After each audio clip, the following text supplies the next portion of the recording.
Bueno, le doy la participación a que pueda comenzar Héctor con las narraciones de la literatura árabe, un cuento que es muy, muy bonito, Las Mil y Una Noches. Adelante. Muy bien, gracias Tatmi. Ya os voy contando yo. Os voy a colocar, no sé si se puede colocar en galería. Ahí está estupendo, porque el cuento, bueno, yo soy Héctor Urien, yo soy narrador profesional, yo vivo de contar historias y el proyecto hasta ahora más importante que yo he asumido es contar Las Mil y Una Noches, una tras otra, cuento a cuento. Lo cuento aquí en Madrid, en el barrio de Lavapiés, desde hace exactamente 10 años, 8 meses y 2 semanas. Desde el 6 de marzo de 2012 empecé a contar los cuentos de las noches y llevo 383 noches contadas. Las Mil y Una Noches son cuentos. Yo soy actor, entonces aquí veis el elemento también de la comedia del arte, al que también me dedico, y tengo las máscaras y que tiene mucho que ver con el cuento oral, con el cuento contado de viva voz. Los cuentos se hacen no solamente de manera unidireccional. Cuando yo pude contar, porque me invitó el Instituto Cervantes a contar en Marruecos, en Marrakech, en la plaza, en un espacio, no en la misma plaza, pero en un espacio cercano a la plaza Yemal Efna, y vino el narrador decano de la plaza a contar conmigo, y fue muy, muy, muy interesante ver cómo yo no hablo árabe ni tampoco hablo francés, él no hablaba español, y pudimos comunicarnos a través de los cuentos, pudimos a través de una persona que traducía lo que íbamos diciendo, nos pusimos de acuerdo para contar exactamente el mismo cuento. Las Mil y Una Noches son eso, son cuentos que son universales y que llegan a todos los lugares y que nos pertenecen a todos. ¿Conocéis Las Mil y Una Noches? Porque la otra cosa del cuento es que es, como os digo, no es unidireccional, que esto lo hablé con el narrador decano, que teníamos la misma técnica, por decirlo así. Él me decía, lo importante es el público y lo que uno recibe del espectador. Del público en el cuento, a diferencia en el cine, el público es parte de poder generar una cosa nueva cada vez que se cuenta una historia. Algo conoceréis de Las Mil y Una Noches, ¿no? Más o menos. ¿Alguna cosa? Sabéis que es un libro que en realidad tampoco existe. Hay una historia marco, que es la historia la historia del sultán Shahriar y de Sherazad, y luego está los cuentos que va contando Sherazad al sultán Shahriar para no morir. Y siempre son 1001 noches. Y eso es una maravilla, porque depende de la versión, los cuentos cambian. Pero siempre duran 1001 noches. Hay una versión que tiene 220 y tantos cuentos, la que se supone que es la más canónica tiene, creo que son 280. La traducción española que a mí más me gusta, que es la de Cansino Sassens, tiene unos 550 cuentos, y todos son Las Mil y Una Noches. Todos son Las Mil y Una Noches. No son 1001 cuentos, pero siempre duran 1001 noches. Y hay versiones diferentes de los cuentos, también se encuentran las versiones que yo he buscado y he encontrado, todavía versiones orales en los cuentos nómadas que recoge Campbell, o los de Lela Ulla, o los de los cuentos marroquíes también, de la Plaza Yemal Efna, de la doctora Legni. Bueno, hay un montón. Entonces, de repente reconoces un cuento que es un cuento de las noches. Y los cuentos también son como las cerezas. Uno se imagina a Sherazad contándole al sultán Shahriar, acabando un cuento y tirando del hilo de lo que pasa en el momento para contar un cuento más. Y así puedo contaros yo. Por ejemplo, algún cuento interesante de las noches. Mirad, os voy a contar un cuento que me gusta mucho de Las Mil y Una Noches. Y un cuento extraño, porque solo aparece en una versión. En una versión de las noches, solo en una. Ni siquiera en la canónica, en la versión más canónica de Las Mil y Una Noches, se supone que este cuento no está, y además está dentro de un cuento. Y que yo sepa, solo aparece en una. Es el cuento del envidioso y el envidiado. Barton sí que lo trae, pero Vernet, por ejemplo, no lo trae. El cuento del envidioso y el envidiado cuenta que había un hombre que era el envidioso y otro hombre que era el envidiado, y ambos vivían pared con pared. El envidiado vivía bien, feliz, a sus cosas, pero el envidioso estaba todo el tiempo pensando en el envidiado. Sabéis que hay dos tipos de envidia, está la envidia mala y la envidia buena. La envidia buena es querer lo que tiene el otro. es desear. O sea, mi amigo tiene un buen trabajo y decir, ojalá yo tuviera un buen trabajo como tiene él. Mi otro amigo tiene una buena pareja y decir, ojalá yo tuviera una pareja como la que tiene él. Pero la envidia mala es desear que el otro deje de tener, porque yo no tengo. Eso le pasaba al envidioso. El envidioso veía al envidiado y todo el tiempo pensaba, ojalá el envidiado no tuviera la vida que tiene, porque al envidiado le iba bien en la vida. El caso es que un día el envidiado supo que el envidioso lo envidiaba. Así que el envidiado sonrió de medio lado y salió de la casa y salió de la ciudad y se dispuso a poner tierra de por medio, porque al fin y al cabo, si el envidioso lo pasa mal por él podía marcharse, él no tenía ningún problema. Salió el envidiado de la ciudad y tomó un camino, un sendero, y llegó a una colina, y en la colina el envidiado creó un cenobio, es decir, un lugar donde iban los eremitas, y allí estaba él como eremita principal. Alrededor de un pozo empezaron a levantarse pequeñas casas, casas de barro, y el envidioso quedó a vivir ahí. Tan famoso se hizo el envidiado, o sea, el envidiado, no el envidioso. El envidiado quedó a vivir ahí. Tan famoso se hizo el envidiado que empezaron a correr las noticias de que había un hombre santo, que había puesto una casa, un cenobio allí en la colina, y que incluso venían otros hombres a vivir con él. Y empezaron a decir que él tenía capacidad de curar a los demás. Bueno, entre tanto, el envidioso que se había quedado en la ciudad, cuando supo que el envidiado se había marchado, se puso feliz. Caminaba por la calle como quien camina por la calle en una película de estas, en un musical. Uno se lo puede imaginar casi cantando por la calle. Y un día le salió un grano y alguien le dijo, ¿por qué no vas con ese grano? Que no hay médico que te lo cure. ¿Por qué no vas donde el envidiado? Han puesto un cenobio. Y el otro, cuando se enteró de que el envidiado había puesto un cenobio, lo quiso ver con sus propios ojos. Y pensó, es que no me puedo librar de él. Subió por el camino, llegó a la colina donde estaba el cenobio y allí vio al envidiado. El envidiado lo saludó, le deseó la paz y el envidioso tenía el gesto contrito. Y el envidiado, ¿qué te pasa, amigo? Y el envidioso, no quiero decírtelo aquí delante de la gente. Y el envidiado, bien, pues buscaremos un lugar donde podamos hablar tranquilos. Y el envidiado le llevó al envidioso al lado del pozo. Y entonces el envidioso le dice, siéntate ahí en el pozo y ahí podrás escuchar lo que tengo que decirte. El envidioso vio cómo el envidiado se sentaba justo en el borde del pozo y entonces el envidiado le dijo, soy todo oídos. Y el envidioso le respondió, y también todo espaldas. Empujó al envidiado y el envidiado cayó por el pozo. ¡Ah! Pero fue recogido por manos que vivían en el pozo. Nadie lo sabía, pero ese pozo estaba habitado por efrits, por seres mágicos, por genios que los llamamos aquí. Ifrits, efrits, marits o jinns, que recogieron el cuerpo del envidiado. ¡Pa, pa, pa, pa, pa, pa, pa, pa, pa! Y se decían los jinns, mirad, recoged el cuerpo del envidiado, al que tanto debemos, pues viene todas las tardes a contar cuentos justo al lado del pozo a los que le quieren escuchar. Hemos disfrutado tantos de tus cuentos. Y decían, sí, el envidiado, el envidiado, el envidiado. Los cuentos, los cuentos, los cuentos. ¡Qué mala suerte ha sido arrojado aquí por el envidioso! Y qué mala suerte que haya caído justo en este día, cuando mañana vendrá el sultán con su hija. Pues uno de nosotros la ha poseído. Qué lástima que esté aquí metido el envidiado, pues no podrá ayudar al sultán. Y qué lástima, porque es fácil hacer salir al genio que ha poseído a la princesa. Simplemente hay que quemar 7 pelos blancos de la cola negra de un gato. El envidiado al escuchar todo esto no dijo nada. Pasó la noche escuchando los cuentos que contaban los efrits. Y cuando llegó la mañana el envidiado pidió, vosotros efrits, me haríais un gran favor. Y los efrits dijeron, lo que quieras. Y él dijo, podréis levantarme y llevarme de nuevo a la superficie, y entonces, entre todos los efrits, agarraron el cuerpo del envidiado y se lo iban lanzando. ¡Pa, pa, pa, hasta que saltó.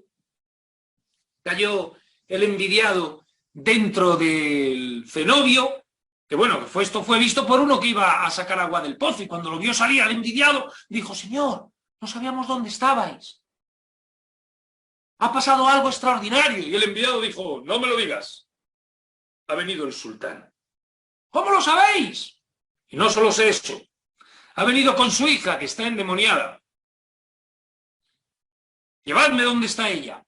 el hombre lo llevó donde estaba el rey, y el rey dijo, aquí está mi hija, que está endemoniada. Y el envidiado simplemente chasqueó los dedos y pidió que trajeran el gato que andaba siempre por el cenobio, que era un gato negro, efectivamente, pero en la punta de la cola tenía un botón de pelos blancos. El envidiado arrancó 7 pelos de aquella cola, los quemó y hizo que aquella humareda que brotaba entrara por las narices de la mujer y de la boca salió el genio. Y entonces la muchacha, ya tranquila, después de haberse librado del genio, vio al envidiado y sintió un amor, que sabéis que hay 2 tipos de amor. En las noches hay 2 tipos de amor. Hay un tipo de amor que podríamos definir como oh, y hay otro tipo de amor que no es oh, es ah. Pues digamos que ella sintió el amor. ¿Qué tipo de amor? Oh o ah. Decidme que os veo. Ah. ¿Qué tipo de amor? Ah. Oh o ah. Ah, dice. Hombre, claro, sintió un amor. ¡Ah! Y él cuando la vio, a pesar de ser un eremita, pues también sintió un amor. Oh. ¡Ah! No, no. Totalmente ¡ah! Así que el sultán, que vio que su hija había sido liberada del genio por aquel eremita, y vio que su hija miraba con tan buenos ojos al eremita, pues accedió a la boda del eremita y de la hija. Y así fue que el envidiado, cuando llegó su momento, fue nombrado visir más importante del sultán. Y sabéis, iba un día por la ciudad acompañado de su séquito, de un ejército y de también unos hombres que llevaban sacos de oro. Y al ir por la ciudad, en el mismo camino, pero en sentido opuesto, se encontró con el envidioso. El envidioso lo vio venir, dio la vuelta y trató de huir, pero el envidiado hizo un gesto con la mano para que sus hombres atraparan a aquel hombre. Y luego el envidiado dijo, dadle a ese hombre un saco entero lleno de monedas de oro. Y nunca más volvieron a encontrarse. Chao. Muchas gracias. Bueno. Este es uno de los cuentos de las 1001 noches más extraños, porque apenas aparecen algunas versiones. Hay otro cuento que os voy a contar hoy, que también aparece solamente en la versión de Mardrus. Igual que este aparece en la versión de Barton, el que os voy a contar solo aparece en la versión de Mardrus y en algunas grandes compilaciones de las noches. Pero también es uno de mis cuentos favoritos. Suena mucho a cuento popular. De hecho, os va a sonar la trama, más allá de los cuentos orientales, pero no sé si conocéis esta versión.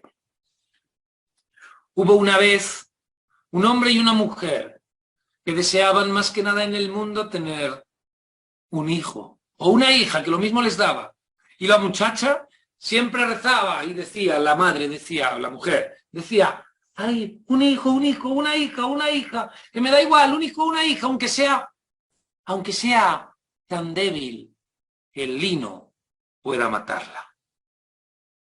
Ese mismo día la mujer quedó embarazada y al cabo de 9 meses, como dicen las narradoras tunecinas, la espalda rota y el bebé fuera.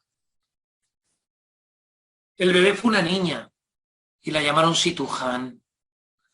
Y cuando la madre la vio, supo que esa niña era tan débil que el lino podía matarla. La niña fue creciendo y cuando tenía 15 años era una muchacha hermosa de las de decirle al sol, ¿sales tú o salgo yo? Tenía el pelo largo, subía a lo alto de la torre donde vivía, en una casa que tenía una pequeña torre, y allí se peinaba, liberando su cabello a los rayos del sol, y se peinaba, y se peinaba, y se peinaba. Bueno, esto fue visto por el sultán. Un sultancito joven, una especie de príncipe sultán, que con unos anteojos miraba siempre lo que pasaba en su ciudad, y descubrió a esa muchacha peinándose aquel largo cabello, y cuando la vio, sintió el amor. ¿Qué tipo de amor? Silvia dice, oh, ¿qué tipo de amor? Total, pero total, sintió un amor, y se quedó mirando. Ya sabéis que estos cuentos son atemporales, entonces este príncipe puede tener prismáticos perfectamente. Entonces se quedó mirando. Y la madre que entró por allí dijo, ¿qué miras? Y el muchacho dijo, madre, tiende el lecho de la amargura, pues lo que sufre tu hijo no tiene cura. Y la madre, no quiero saber nada, y se fue, la madre no quería saber nada. Pero el otro siempre seguía mirando, y no se levantaba de ahí. Y se enteró, fijaos, apareció una anciana, de las que servían en el palacio. Subió las escaleras y llegó donde estaba el príncipe mirando, y el príncipe emitía largos suspiros de amor de tipo, ¡ah, tía! ¡Ay! Y otra vez, ¡ay! ¿Qué te pasa? ¿Qué te pasa? Dijo la anciana. ¿Qué te pasa? ¿Qué te pasa, príncipe? ¿Qué tanto suspiras? Y el príncipe, que me he enamorado. ¿Y ella de quién? Y el príncipe, mira por estos prismáticos y la verás. La vieja se puso a mirar y vio a la muchacha peinándose el pelo. Y la anciana dijo, pero yo sé quién es esa muchacha. Príncipe, si me dais 100 monedas de oro, yo conseguiré.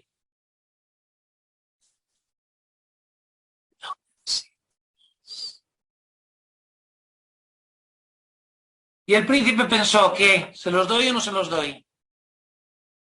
Vosotras, como sois buenas personas, diréis, ¡no! Pero el príncipe al final es un príncipe de cuento, y todo esto es un cuento, ¿entendéis? Y tienen que pasar las cosas, porque si no el cuento no fluye. Así que el príncipe dijo, 100 monedas, como estas. Le dio 100 monedas a la anciana corrió con sus 100 monedas, todo lo que le dejaban sus cortas y viejas piernas, corrió por la ciudad y encontró a sus sicarios y organizó algo con ellos. También se dispuso en una esquina esperando que la puerta donde vivía Situján se abriera, y la puerta se abrió.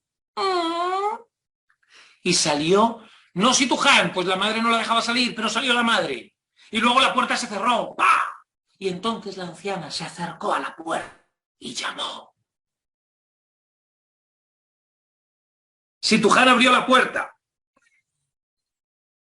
Y la anciana dijo, ay, muchacha, soy una anciana que anda con sed. ¿Tendrás un poco de agua para darme de beber? Y Situján, que tenía un corazón de oro, dijo, claro, madre, la llamaba madre, yo creo que fuera su madre, pero la llamaba madre. Madre, entrad. La anciana entró, se sentó, y entonces Situján fue a buscar un aguamanil y un vaso, vertió el agua del aguamanil en el vaso, y la anciana le dijo, pero niña, ¿pero qué manos tan finas tienes? Tienes unas manos que te permitirían hilar lino, ¿no lo has pensado? Ay, no, madre, mi madre no me deja. Dice que el lino es peligroso para mí. Pero, hija, todas las muchachas por la noche se juntan en un telar para hilar lino. Niña, deberías venir. Diga lo que diga tu madre. Yo vendré a buscarte hoy a las 12 menos cuarto. Y la anciana luego, de agradecer el agua, se marchó. Cuando la madre volvió, le preguntó a Situján, ¿alguna novedad? Y Situján dijo, total que dieron las 11 de la noche. Y Situján esperaba. Y dieron las 11 y cuarto y Situján esperaba. Y dieron las 11:30 y Situján esperaba. A las 12 menos cuarto, por su ventana, se coló una piedrecita. Y Situján pensó, ¿qué hago? ¿Salgo o no salgo? Se asomó, vio a la anciana, y ya sabéis que lo que dicen, que la ocasión la pintan calva. Así que Situján hizo una cuerda con la ropa blanca de su cama, se deslizó desde la ventana y corrió detrás de la anciana. La anciana corría, lo que le dejaban sus cortas y viejas piernas, a través de las calles del foco, y la llevó por fin, la guió hacia un pequeño sótano. Allí llamó a la puerta se abrió, entró la anciana, entró Situján, y efectivamente había una enorme sala donde estaban todas las muchachas hilando lino. Y había una rueca y un sitio para Situján. Situján comenzó a hilar, y nada más que hiló, se pinchó en el dedo índice una de las espinas del lino y cayó desvanecida. Entonces la anciana dijo, ¡agua, agua, que viene la policía! Salieron todos corriendo. Todas las muchachas volvieron a sus casas. La anciana regresó, acompañada de 4 hombres, y les dijo, tomad el cuerpo de esa muchacha y llevadla donde yo os diga. La sacaron de aquel sótano y la llevaron a una casa junto al río. Y allí dejaron el cuerpo dormido de Situján.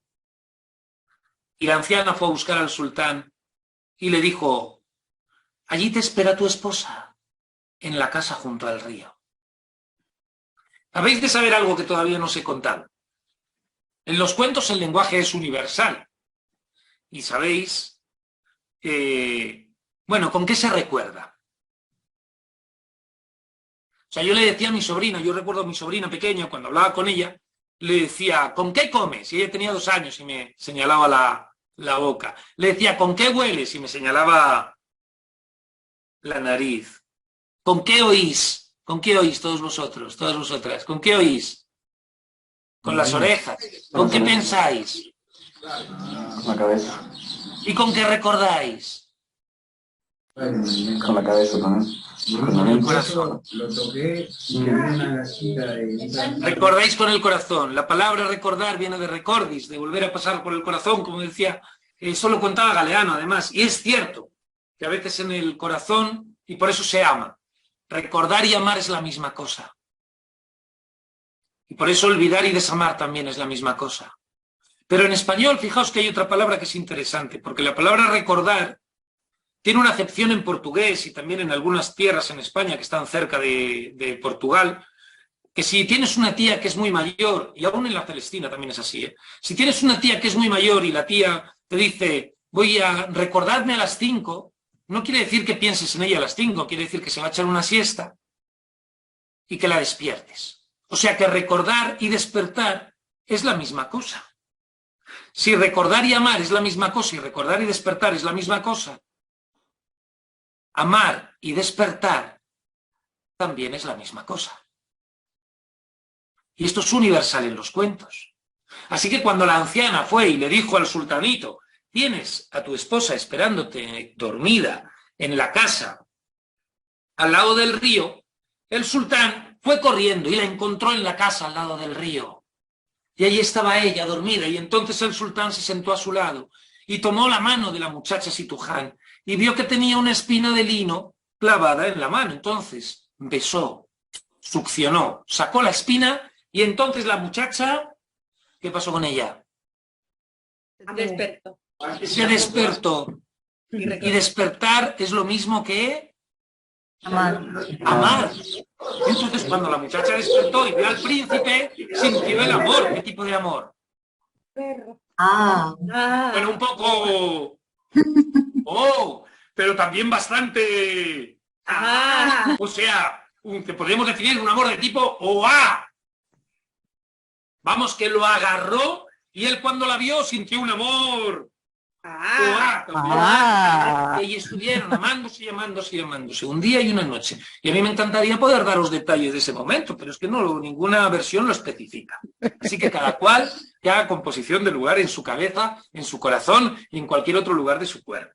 El caso es que después de pasar aquellas noches, Situján y el sultán, de repente, el visir del sultán, no sabían dónde estaba, pero se enteró por los espías que tenía y fue a buscar al sultán.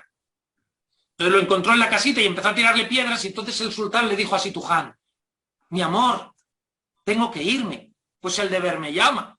Y Situján le dijo: vale, mi amor, pues márchate. Y entonces el sultán salió por la puerta y allí estaba el visir. Y empezaron a caminar y subían por una de las calles que llevaba al alcázar. Y el visir iba preguntándole cosas al sultán y de repente el sultán se detuvo. ¿Sabéis por qué? Porque vio unos jazmines florecidos. Entonces cuando vio aquellos jazmines blancos, el sultán se quedó mirando el jazmín y dijo: el blanco de sus pétalos me recuerda al blanco de los ojos de Situján. Y como es lo mismo que amar, sintió un amor súbito, en el recuerdo. Y le dijo al visir: espérame aquí. Y corrió y corrió y corrió de vuelta a la casa y lo esperó. Y cuando lo vio Situján, de nuevo se amaron 3 días con sus noches, al cabo de los cuales el visir de nuevo estaba esperando y el sultán le dijo a Situján: tengo que volver, pues me llama el deber. Entonces el sultán salió y el visir le dijo: vale, pero no vamos por este camino, vamos por este. y le llevó por otro camino, le daba conversación, y de repente el visir sintió que el sultán se había detenido mirando el fruto del algarrobo. Y el sultán dijo, ¡ay! Ese color de esa fruta del algarrobo negro me recuerda al cabello de Situján. ¿Y cómo recordar? Es lo mismo. Llamar. Los cuentos del mundo. Pues el sultán corrió y corrió y corrió, y allí estaba Situján, y de nuevo se amaron durante 3 días y 3 noches. 8 noches.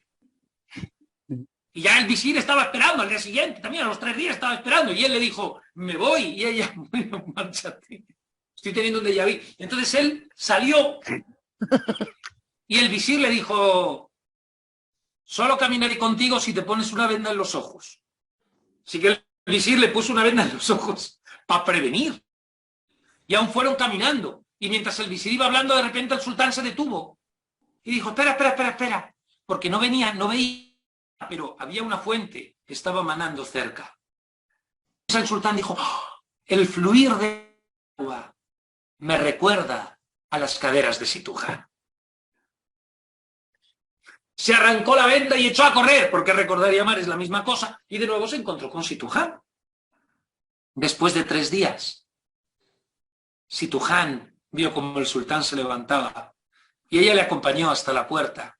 Y dice el cuento que el sultán miró a Situján, le dio un beso, se giró, y cuando iba caminando con el visir, se olvidó de ella. ¿Y por qué te olvidas? Y dice la gente, ¿pero cómo es posible? Es una metáfora. Olvidar y desamar es la misma cosa, y es tan involuntario una cosa como la otra. ¿Acaso cualquiera de los que escucháis no habéis desamado alguna vez? ¿No os habéis levantado una mañana y habéis dejado de amar? Eso es olvidar. Eso le pasó al sultán. Han no se había olvidado. El sultán regresó y ella se quedó en la casa. No quiso salir de la casa. Y la casa tenía un estanque. Y Situján se miró en el estanque y vio que algo brillaba en el fondo del estanque. Entonces produjo la mano y sacó lo que brillaba, y era un anillo. Y el anillo de repente le habló a Situján y le dijo, vaya genio al anillo, tengo un deseo para concederte. Elige bien, pues solo tienes uno. Y Situján, ¿qué pensar? ¿Sabéis lo que pensó? No sé qué deseo habréis pedido, imagino que estáis pensando, ¿qué deseo pediríais si se os concediera un deseo? El anillo os concediera un deseo. Pero Situján pidió este, dijo, quiero algo que sea más hermoso que yo misma. Y el genio del anillo le dijo, pues cierra los ojos, cuenta hasta 3 y luego lo abre. Y ella cerró los ojos y contó, 1, 2, 3. Cuando abrió los ojos, Situján se vio que vivía en un palacio inmenso y maravilloso, lleno de esmeraldas, de rubíes, de jacintos, de zafiros, de oriental brillo, como decía Borges. Tenía 40 esclavos y 40 esclavas, tenía todo lleno de mármol, tenía las despensas llenas de comida y los sótanos llenos de oro. Solo eso era más hermoso que ella misma. Y aún guardaba aquel pelo largo. Así que a la mañana siguiente subió a la alta torre y se peinó y se peinó y se peinó. Y el sultán ese día justo miró y vio a Situján, pero no la reconoció y se quedó enamorado. Y la madre que lo vio dijo, hijo, ¿qué te pasa? Madre, tiende el lecho de la amargura, pues lo que sufre tu hijo no tiene cura. Y entonces la madre dijo, bueno, esto lo voy a arreglar yo. Miró por los ojos y también la vio y le dijo, ¿pero quién es? No lo sé, madre. Ha brotado en medio de la ciudad este castillo. Madre, tienes que hablar con ella. Ofrécele algo, quiero casarme con ella. Llévale oro. Llévale... ¿Qué oro? No. Llévale, madre, llévale... Ya está. Llévale la mantilla de oro que tenemos. La de la familia. La mantilla de oro. Eso, llévale la mantilla de oro. Y la madre dijo, bueno, se la llevo. Y llegó a la casa de Situján, que no sabían que era Situján, llamó a la puerta, una esclava le abrió la puerta y guió a la madre, a la reina, hasta lo más alto del edificio, donde estaba el salón del trono, donde estaba Situján sentada. Y la madre dijo, mira, que es que mi hijo se ha enamorado de ti y te traigo un regalo de su parte. Y ella dijo, ¿ah, sí? Y la madre le dio aquella mantilla. Ella la cogió y después de dar las gracias, la madre dijo, es la mantilla más antigua de mis antepasados. Pero Situján chasqueó los dedos y llamó a las esclavas y les dijo, poneos esta mantilla en las rodillas para cuando que tengáis que fregar las escaleras, que no se os desollen. Y la reina. Y regresó. Y el príncipe dijo, y madre, ¿qué ha pasado? ¿Qué ha pasado? ¿Qué te ha dicho? ¿Qué me ha dicho? Pues no utilizo para dárselo a las esclavas. Era la mantilla más rica que teníamos en la familia y se la pone para las esclavas para que no se desollen las rodillas mientras están fregando las escaleras. Esto, ay, madre, me encanta, decía. Me encanta, madre, qué carácter, me encanta. Madre, llévale otro regalo, llévale las perlas de la familia. ¡Perlas! Madre, tiende el lecho de la amargura, pues lo que sufre tu hijo no tiene cura. Y la madre dijo, vale. Agarró las perlas, llegó al palacio donde vivía Situján y le ofreció las perlas de su familia. Mira, un regalo de mi hijo. Y Situján dijo, muchas gracias. Tomó las perlas, chasqueó los dedos, vinieron las esclavas y dijo Situján, ¿han comido las gallinas? Pues echadle estas perlas para que coman las gallinas. Y la madre volvió a casa. Allí estaba el hijo. Madre, ¿qué te ha dicho? ¿Qué te ha dicho? Y la madre, esa muchacha, pues no le echó las perlas, mis perlas, a las gallinas para que coman. Ay, madre, me encanta. Qué desprendida, decía el... me encanta. Madre, voy a decirle que estoy enamorado de ella, que le doy mi corazón y que haré lo que sea por casarme con ella. Así que la madre fue y le dijo a Situján, mira, mi hijo se ha enamorado de ti, quiere casarse contigo. Y viendo que ningún oro, ninguna perla, nada puede enternecer tu corazón, dice que hará lo que tú digas. Situján sonrió y le dijo, muy bien, dile que si tu hijo se quiere casar conmigo, debe tomarse este bebedizo, y le dio un bebedizo. Le hará fingir la muerte. Parecerá que se ha muerto durante 4 horas. Todo el mundo lo llorará y lo llevaréis a una casa al lado del río. Y la madre agarró el bebedizo y se lo llevó al sultán. Le contó que había dicho Situján y le dijo, pero hijo, ¿vas a beber eso? A lo mejor te mata y no vuelves a despertar. El sultán dijo, madre, mi amor es tan grande que si no lo consigo, morirse será lo mismo que seguir con la vida así. Así que el príncipe bebió, y nada más que bebió el cuerpo empezó a quedársele frío. Y toda la gente lloró la muerte del sultán, y lo llevaron por las calles hasta la casa al lado del río, y allí lo dejaron. Al cabo de 4 horas, solo unos pasos se escucharon en esa casa. Situján se acercó y se sentó junto a la cama, y esperó a que el bebedizo terminara de hacer efecto. A las 4 horas, el sultán despertó y vio a Situján. Y como despertar es lo mismo que... Y lo mismo que... Recordar. Él cuando la vio, la recordó y dijo, pero eras tú, y Situján, todo el tiempo. Y él, pero ¿cómo he podido olvidarte? Y ella dijo, yo tampoco lo entiendo. Entonces él dio el cuento que el sultán se llevó un dedo a los dientes y se arrancó el dedo meñique para siempre recordar el amor que sentía por Situján. Nunca se separó de aquella alcoba, nunca se separó de aquella mujer nunca se separó de aquel hombre, y fueron felices hasta que llegó la separadora de los amigos.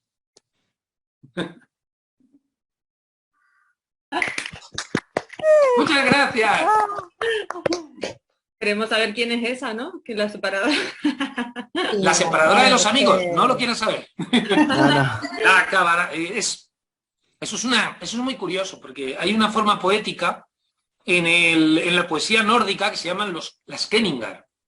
Es una forma de decir que tiene que caerte exactamente en el verso.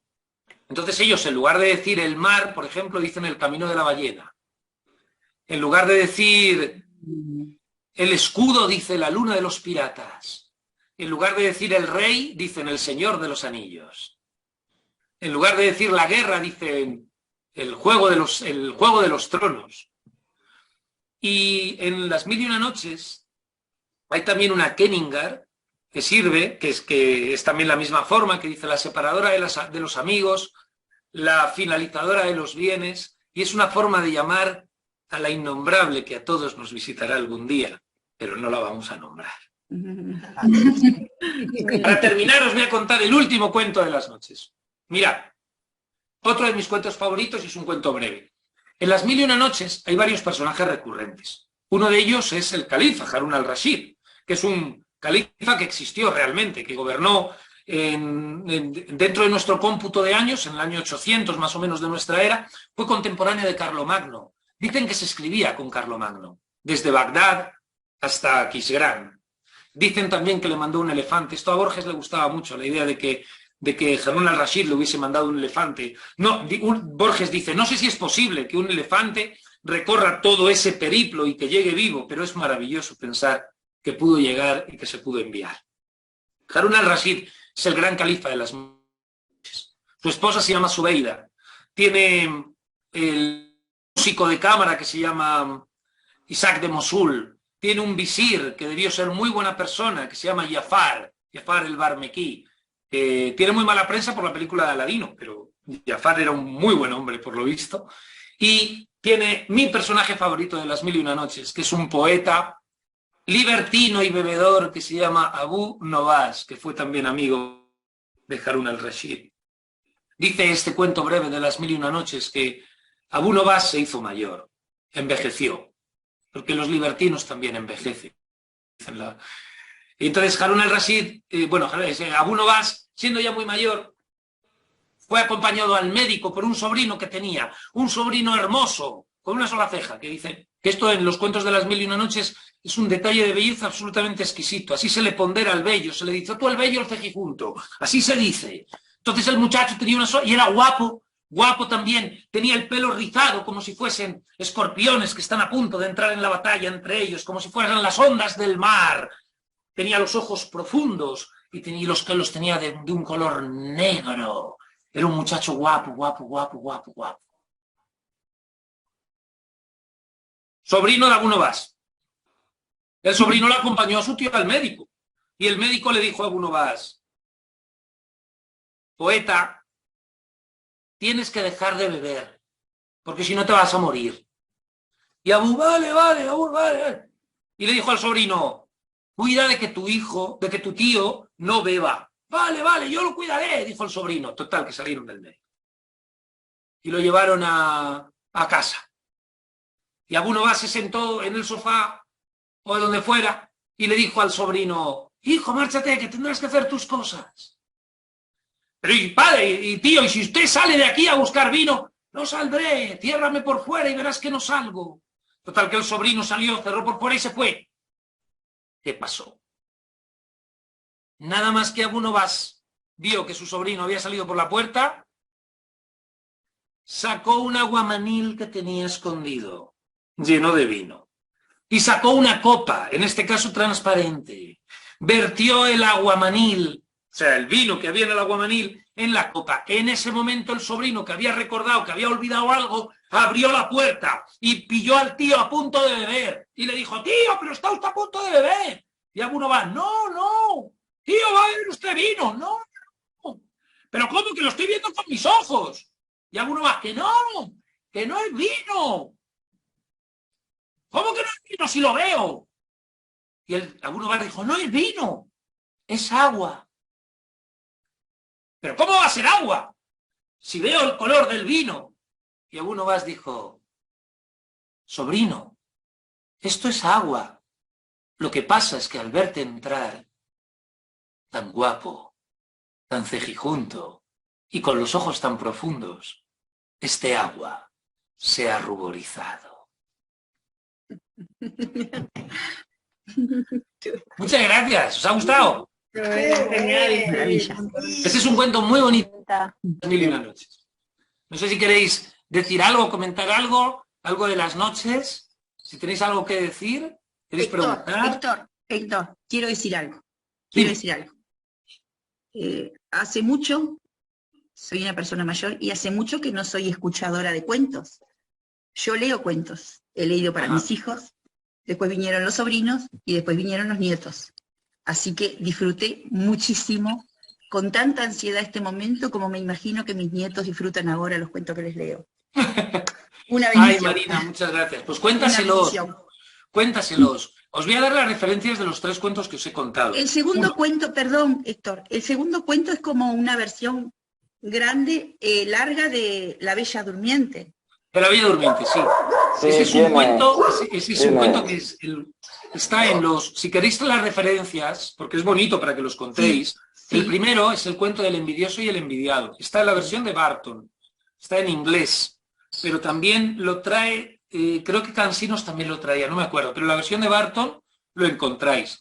Las 1001 noches de Barton están gratuitas en Galaxia Gutenberg. Ese cuento exactamente creo que está en el primer volumen.